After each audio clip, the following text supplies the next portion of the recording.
Thank you for listening. If you want to know more about us and our services, please visit our website at www.wsk9co.com. Today we're going to talk about sleep or the lack thereof, and maybe it's because we're all a little sleep deprived, and so the topic is sleep. One of the most important things that I feel like that I give a lot of clients coming into their home is that most of their dogs are not getting enough sleep, and there's got to be a balance. And I think in society today, overall, we don't really talk about sleep with us as human beings either. It's exercise, it's nutrition, it's finding life balance, it's go get a life coach or go get this, but nobody really talks about the importance of sleep and how sleep can really impact your overall mood. And it's more important for our dogs to get more sleep than what we really realize that they need. Michelle, what's been your experience with dogs and sleep, even from your own to clients' houses that you've been in? What I wanted to bring up was I think I get told this in like every other client's house I go to, that a tired dog is a good dog. And that saying drives me crazy because which one of us when we're tired is at our best? Nobody. So that, and I always get like, oh, well, I took him on 4 walks today, and we're like, tomorrow we're going hiking. And I'm like, why? Like, is that something that you do personally? I mean, if it's something you do personally, that's a little bit different. Like if that's what you want to do with your dog, but they need to sleep a lot more than we need to sleep. A lot more. Yeah. Melissa, what's been, when you have dogs in your home, what's one of the first things or the most important things that you do with dogs when you kind of get started with them? Sleep. They go in their crate, learn to relax, get good sleep, because just putting them out and let's get them exercise, let's socialize, let's play, it just builds and grows, and it's all snowball effect where they'll just get crazier and crazier and more, and it's unhealthy at that point. But once a good night's sleep and a lot of rest and naps throughout the day, they're happier, they're more patient with other dogs, more patient with training, just their overall mood is turned around. Chris, with having dogs in the house, and they all tell their story. We pretty much know what owners' routines are within the first 24 to 48 hours. What's some of the things that you notice as the dogs progress with us? Once they get into their routines here at the house, that part of those routines include a good night's sleep. I say good night's sleep, but that really depends on the dog too, mm-hmm. because there's an acclimation period when the dog comes in, like you said, 24 to 48 hours. I'd even go as far to say 3 to 5 days. Mm-hmm. So when somebody has a board and train with us, it's really within that first week that we can get them over the hump, get them into a good routine, and they start showing who they are, mm-hmm. As just their own individual personality. But once they get into those routines, we go to bed at 10 o'clock, 9:30, 10 o'clock, get up around 6 or 7 o'clock. You start to see the dog's routines, and then you can start building on that. The other thing that I think is really important is, addressing what Michelle said, a tired dog is a good dog. Mm-hmm. That's not necessarily the case. I should just say it's not the case. It's an old saying. And if you look at your dogs throughout the day, dogs are not running around all day long. Yeah. They're not. Even at a doggy daycare, they have their downtimes. How long those downtimes are and when they are, it depends on the daycare. But if you put your dogs out in the backyard and they're gone for the day, and you put a camera on them, they're going to be sleeping 70% of the time. Right. They're not just out romping around, digging holes, burying bones, playing with each other. They're not. That's not what they do. Yeah. Shannon, what's Louie's sleep schedule like? Louie's a couch potato. Yeah. He's the most couch potatoist dog I've ever had. We get up in the morning, go through our morning routine. He goes to sleep. At lunchtime, he goes outside. It rolls around in the yard, watches people walk by the fence, comes back inside, goes to sleep. He sleeps most of the day. Yeah. And in fact, he needs a lot of sleep. If he doesn't get enough sleep, he is a lot more naughty. Yeah. So that's one of his things is the more tired he gets, the naughtier he gets. Right. So if we're out of our normal routine where he's not getting enough sleep, or say a bunch of people come over and that's really exciting and he wants to play with all the people and follow them all around and see what they're doing, you actually sometimes have to give your dog permission to sleep because they want to be with you and be involved with what you're doing. And so you have to know your dog and know how much sleep that they personally need and give them permission. Go put them in their crate and give them permission to go to sleep and have a rest so that they can be successful and be happy. Yeah, for sure. So just a story to kind of play off from you, Chris, is when we were in Puerto Rico and there were a lot of feral dogs and they were actually really happy. And so we would watch, there were times that we would just kind of go driving around and, you see a pack of dogs and then like there was this certain time during the day that you wouldn't see any dogs, like none. And they're in these abandoned houses sleeping and they come out, at this, right as it's kind of started getting dusk, they come out and they're stretching and they're playing and they're happy and then they're going to go, dumpster diving and, their survival stuff.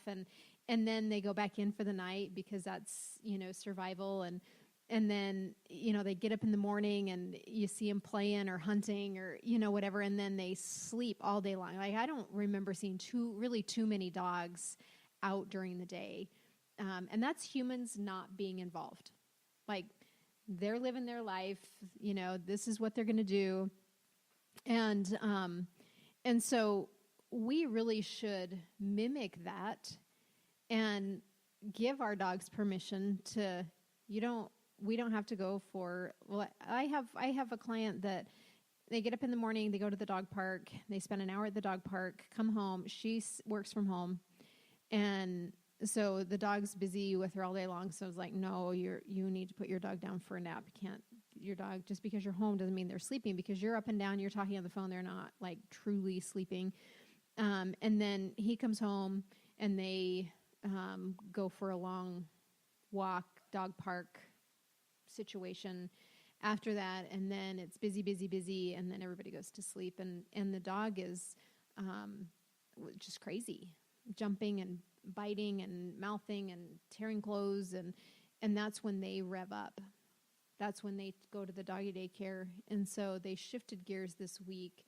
And the second time that I went, the dog was definitely calmer. It was like, okay, now your puppy behavior, it's not this crazed, I'm exhausted behavior. So, definitely a tired dog is not a good dog. And if we can mimic the behaviors of feral dogs, they're not just sleeping because they have nothing to do and they're bored. It's that they're conserving energy so that they can play and that they can go hunting. Yeah, and along with that, one of the first things people tell me once they find out I have a border collie is, oh, you have to give her lots of exercise. Oh, you have to get her tired. And I don't think they act as if that's the challenge of having a border collie, but I think it's kind of more what you were saying before. No, giving her permission to relax is the most important thing, because she will go, and to the point where physically she looks like she has tons of energy, but mentally I know she's spent. And just because you have an active dog doesn't mean you need to run them to the ground every single day. But she's happiest when we have a run, and then she sleeps the whole day, play a little bit, sleeps. That's happy. You don't need to run them to the ground. Michelle, having a herding dog as well with Murphy. When you guys go on your weekend hikes and stuff like that, what is his demeanor through the rest of the week? Because I know you don't go out hiking every day with him as well. What is his demeanor? Is he a train wreck or? He's a train wreck when we get there. Every time we go hiking, he's a train wreck because he's so excited to be there. But by the time we are done, he's back to being a normal dog, being well behaved. So the exercise part, I think, is extremely important, and he loves it.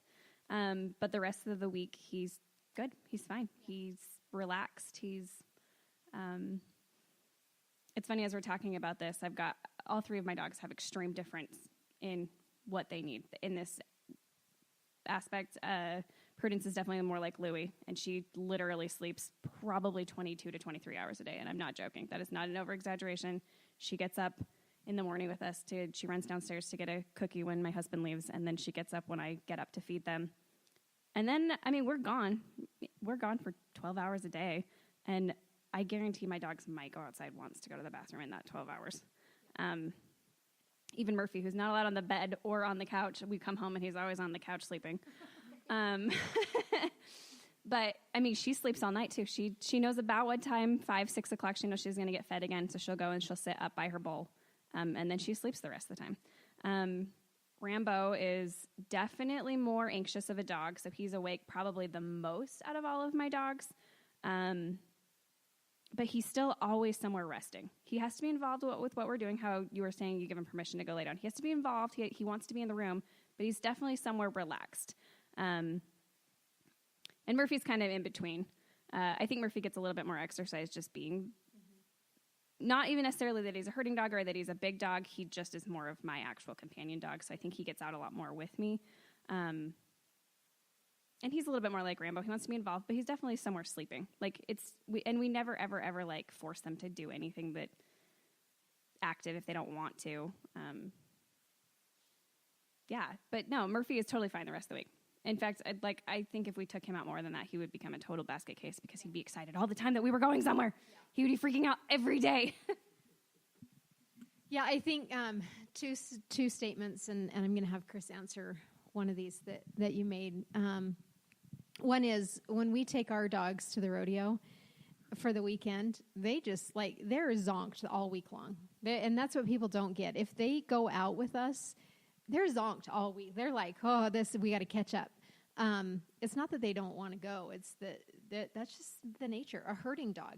They're working on the ranch, and usually midweek in most ranches, the dog is not needed, and they're sleeping for those 3 days. They're checked out because they have worked so hard the 1 day or the 2 days that they're out. And so I think that's, what people don't understand is sleep is far more important than getting a dog out every day, because it makes them a happier, sounder, level-headed animal to live with. And I think, unfortunately, it's true with human beings as well. We just think we can handle it better. And so the next thing is Michelle, when you made a statement of, we don't make our dogs do something that they don't want to do, that is one of the hardest statements that I have,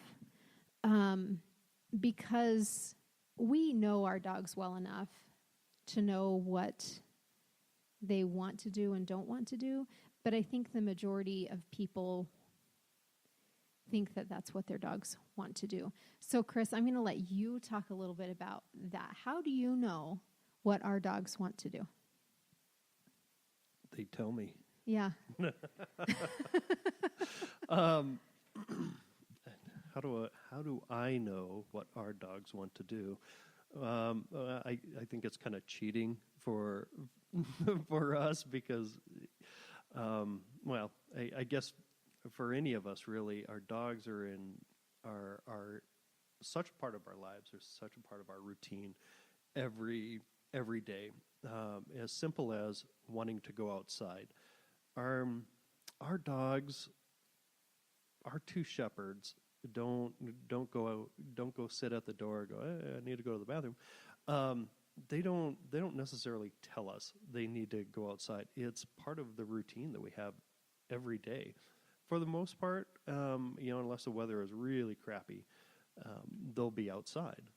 They're outside during the day, and then in the evening, they come in with us, and one or the both of them will go down and sleep in the kids' bedroom, or now, because Bora's so old, they're upstairs. Yeah. But the one main thing, and this really has to do with routines, is after dinner, oh my gosh, Bora starts hopping around. He's like 12, and his rear end is kind of going out on him. His back legs are getting a little weak, and he starts hopping around like a circus dog.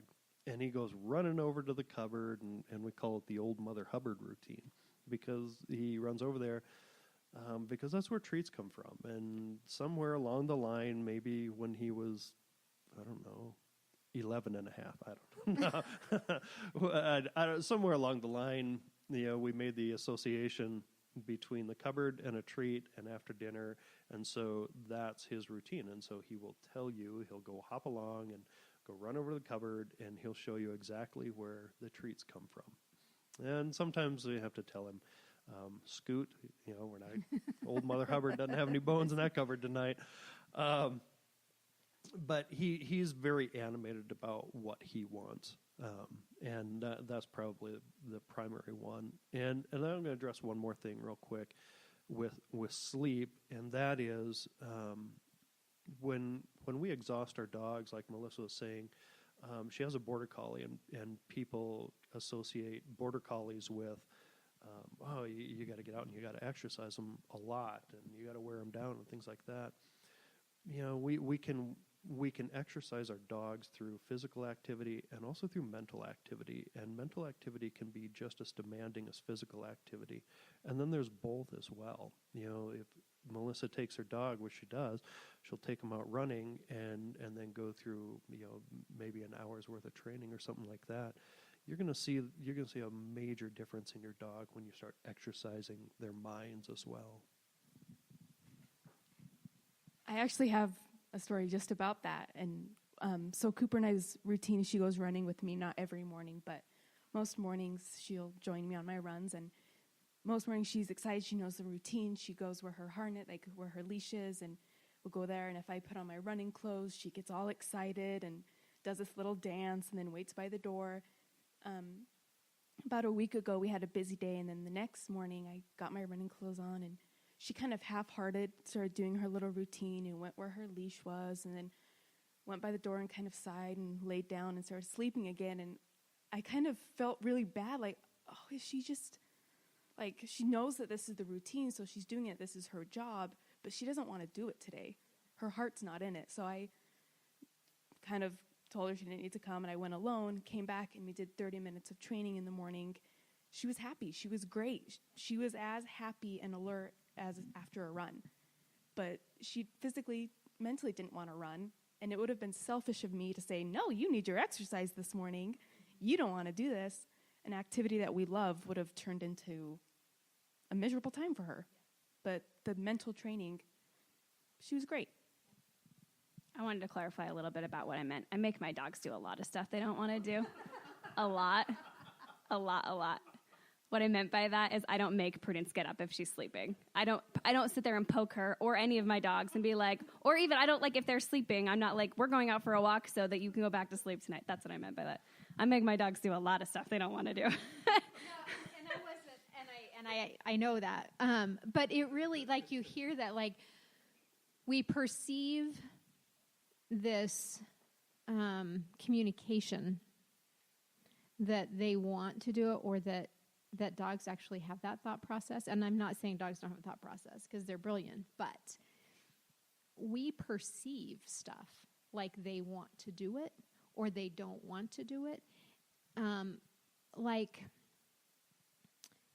Melissa, if Cooper was giving you that information, and that is not a dog saying, I don't want to go. It's a dog saying, I am doing a routine, because that's what we do, and dogs are brilliant at that. but I'm tired. It's not that the dog doesn't want to go, because Cooper would go. But it's reading those signs. It's not that what our dogs want to do. How do we know that they don't want to do something? We shouldn't attach that want feeling to the actual activity itself. It's that they need something else. Does that make sense, Michelle? Like our dogs, like Bora goes that covered because it's routine. And if Chris like uncrosses his leg at that hour of the night, Bora's up and going. Does he want to get up and do that? No, he can hardly stand up sometimes. But it's routine. And then, of course, the reward at the end, if there is, But it's people, we put our emotion onto our dogs in a way that's not fair of, do they want to be there or is it routine? Do they not want to do that because they don't like the activity? Like Cooper didn't say, I don't like running today and I'm not going to run. That's not the thought process that she has in her head. It's, I'm tired and so I need to conserve energy because I know what's coming. It's not forcing Rambo into something because behaviorally he doesn't want to. It's like when he was younger and he was biting everybody, that it's not that he didn't like people. It's that the activity of how he was presented into that thing was he had to feel like he had to defend himself. And so it's really important for us to understand that you have to be connected to your dog. It's not about, I just want my dog to be happy, because we don't know that. We don't know for a dog to be truly like they're an animal. And so they need sleep, they need food, and they need water. That's truly like, that's an animal. They need their survival things. And so the want is the want to be with their pack, the want to be a part of things. And if we accept our dog and say, I know that you want to be with me, but you need to be in your crate sleeping, or you have permission to go and be up on the back of the couch and sleep, that's giving them that permission. And that's really what they want to do. They don't want to have to do something that could potentially change their survival mode. And then we head into behavioral problems. It's just like with Louis, where it's not that he doesn't want to be with everybody, but we know that he turns into a Tasmanian devil when he gets tired.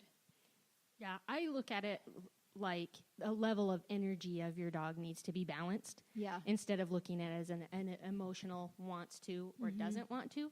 If you just imagine that your dog has these levels of energy, like eating food is going to make their energy go up. And then you want to do something maybe to help the energy go back down. And so for him, he hates to go to the dog park or the doggy daycare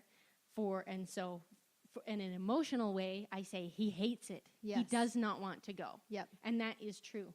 From an energy standpoint, for his level, it's too high of an energy for him. Right. He needs to do a lower energy activity. Yep. So if you try to take emotion out of it, which is hard because we're emotional beings, and say there's these levels of energy your dog has, and you have to keep it in balance. Like when you go to the rodeo, you have a big expenditure of energy.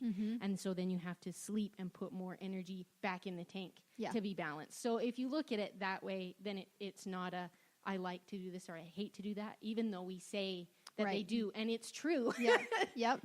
But a non-emotional viewpoint would be to say that, I think. Yeah, and I think that's, what makes it real is when people say that to us. Like we get, like our dogs want this, or, they want to go. Like our dogs want to go, and Bora wants to get in the back of the truck. You just got to catch him as he's coming up because he can't quite make it, anymore. But so it's true, we put these words to it. So when owners are of dogs that are talking to us. Melissa had one. I just want him to be happy, and I just want. Well, we know what that want is because we perceive it in a realistic way, and so it's helping owners understand that dogs don't dream about going to the dog park at 5:00. It's not. It's our routines. Dogs don't think about the walk that we're going to have and the smells that we're going to smell and the things that we're going to see. Dogs are in the moment of, and it's our routines that trigger those I think things. the dog knows go. Yeah. We're going. Yeah. And dogs love to go. Louis loves to go. Yeah. They don't know where you're going. Right. If you have a routine where you go the same place every day, then you do. Yeah. If you drive your car to somewhere the same way every time, there gets to be a point where your dog knows where you're going. Yeah. But they don't know unless they get the signals of what the routine is. Yeah. The routine is the car goes this way and we end up here. Yeah. All they understand is go. Yeah. And the dog's like, yeah, Let's do it. go. Yeah. And then when you get to the dog park with Louis, he's like, not what I wanted. This is not what I wanted. And then, so, they don't know. The dog will always go, just like they always want a cookie. Yeah. They, Right. Right. that's what the in the moment is. Go, yes. Yep. Right. It's what comes after that they don't know. They don't know what comes after unless you give them some kind of signal. Yeah. Yep. And I think bottom line when it comes down to is we need to give our dogs the permission to sleep, to check out, not what we want them to necessarily do. Michelle comes back to is if they don't want to be down in the midst of everything, I don't make them. That's because that's what your dog wants is really to be on the back of the couch because you're in tune enough and you give permission for your dogs to check out. We should give our dogs permission to sleep because they will go 24/7 if we make them. And then we have behavioral problems. And so the number one thing going into homes as a trainer that we talk about is, what's the routine? Where are we at nutritionally? And how much sleep is your dog getting? And that sleep question is challenging for people because we're not giving our dogs enough sleep. And so it's important to give that permission. I just wanted to say one last thing. Anybody with puppies out there, think about what you want your adult dog to be like. Like, really think about that, because I think that's more times that I get the whole, we walk our dogs 4 times a day. It's when they're under a year old, and then your dog is in that routine, and they do expect it once they're a year old. Melissa, I know you're a really active person. I feel like I'm a fairly active person, but I feel like I'm actually really, really lazy the rest of the time. I don't know what your life is like, but when Murphy being a herding dog when he was a puppy, I remember thinking, I need to exercise him. I need to at least work his brain all the time. And I really had to stop and think, but do I really want him to be that way when he's older, or do I want him on a Sunday just to sleep with me all day? And there was some training that had to go into that for me and for him. There was definitely some back tying and teaching him how to relax out of a crate even. So my advice, if you have a dog under a year, or even a dog over a year, if you're adopting a dog or something, think about what you want the future to look like and start treating your dog like that dog. Because if you're not an active runner like Melissa is every morning, you're never gonna be. You might start walking more often and stuff, but you're never going to be that person that takes your dog out 4 times a day if that's not who you were before you got this dog. Okay. It's going to stop. Yeah, and then that's true. And it's not good for your dog anyways, but think about what you want that dog's future to look like and what you want it to be as it, once you're never done with training, but once you're to that point that you feel like you've accomplished what you need to accomplish. No, I think those are really good points, Michelle, and definitely the puppies that come into our house don't get enough sleep, and they are so thankful, and when a lot of times the puppies are a train wreck at home and they come to our house and they're just checked out, I finally get a sleep. I finally just there's no accountability at that point, and you definitely can see it in them that they level out. And then when they go home and the owners are like, what do I need to do? More crate time. And that's, that was the answer with the puppy that I took home yesterday was, what do we need to focus on until we see you again? And I said, more crate time. And so we went over a pretty rigid schedule because he needed sleep, and they're growing and they're developing. And so it's sleep is just something that we don't talk about enough, and that we as society don't get enough sleep. And it's okay that your dog is sleeping and you're not. Give them permission to check out and sleep. Thank you for listening. If you want to know more about us and our services, please visit our website at www.wsk9co.com. And as always, we urge you to get out and train.